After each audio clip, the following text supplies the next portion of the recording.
Hi hello నమస్తే welcome to our channel. నేను మీ Charmi. Present కల్కి ఫీవర్ నడుస్తుంది అని చెప్పొచ్చు. సో ఈ నెల 27వ తారీఖున రిలీజ్ కాబోతున్న ఈ మూవీకి సంబంధించి ప్రమోషన్స్ డే బై డే ప్రతి ఒక్కటి ఒక్కొక్కదానికి సంబంధించి దానికి బయటకు రివీల్ చేస్తూ ఉన్నారు. అయితే ప్రజెంట్ నాగ్ అశ్విన్ ఆయన మాట్లాడుతూ ఆయనకు సంబంధించి అసలు ఈ మూవీ తీయడానికి వెనకాల ఉన్న కారణం ఏమిటి అనేది ఒక ప్రెస్ మీట్లో ఆయన చెప్పడం జరిగింది. అయితే ఆయన చిన్న ఉన్నప్పటి నుంచే కొంచెం మైథాలజీ మూవీస్కి సంబంధించి అవన్నీ చూస్తూ ఉండేవారంట.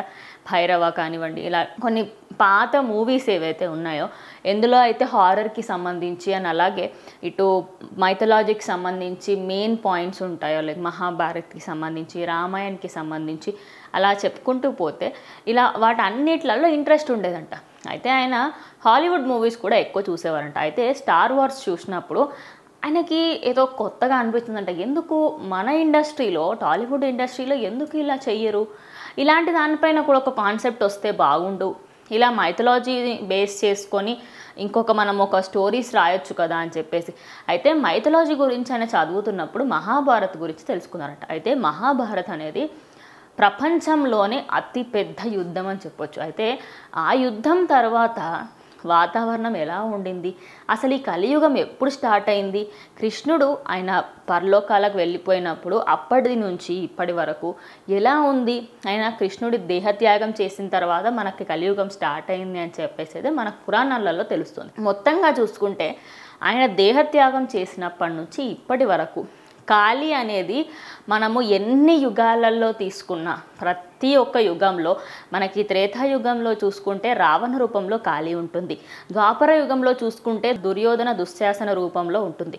అలాగే ఇప్పుడు కలియుగంలో చూసుకుంటే ప్రతి ఒక్కరి లోపల అటు కాళీ ఉంటుంది, ఇటు దేవి ఉంటుంది అన్నట్టుగా అయితే మనందరికీ తెలిసిన విషయం.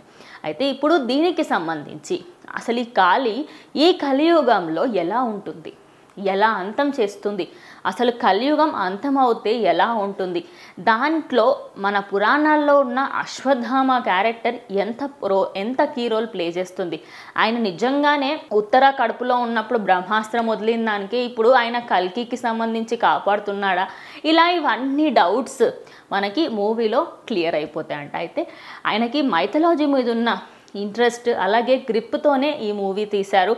అండ్ అలాగే కొన్ని ఈ కాలం వాళ్ళకి తగ్గట్టుగా, అంటే ఒక 12 సంవత్సరాల చిన్న బాబు చూసినా అర్థమయ్యే విధంగా ఈ సినిమాని అయితే రూపొందించారని తెలుస్తోంది. మరి ఈ సినిమా ఈ నెల జూన్ 27న మనం ఎంతైతే వెయిట్ చేస్తున్నామో మనందరి రియాక్షన్ చూడడానికి నాగ్ అశ్విన్ కూడా అంతే వెయిట్ చేస్తున్నారు. సో దీనికి సంబంధించి ఇంకా ప్రతి ఒక్కటి గ్లిమ్స్ బయటకు వస్తున్నాయి. దానికి సంబంధించి ఫుల్ డీటెయిల్స్ ఇస్తాను. ఇది వాటి వీడియో. ఇంకో వీడియోతో మళ్ళీ కలుస్తాం.